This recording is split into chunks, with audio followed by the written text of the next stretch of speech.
यार सैदू, मैं तुझे समझा रहा हूँ, तू मुज्जी भाई को हल्के में ले रहा है। जो जी, आगे बढ़ने के लिए रिस्क लेना पड़ता।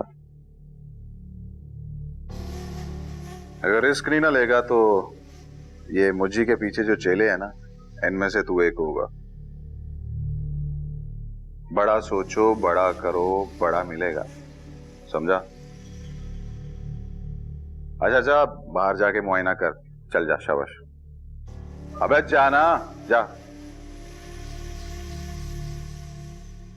अबे ओ बॉक्सर के बच्चे, ये हिलजुल थोड़ी कम कर। अगर मैं यहां से हिल गया ना तो थोड़ा ज्यादा हिला दूंगा तुम्हें।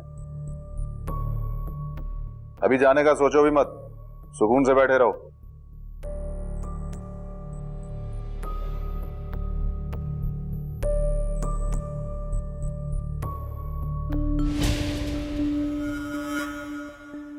समझाया था तुझे, ना ले पंगा उससे, आगे है वो।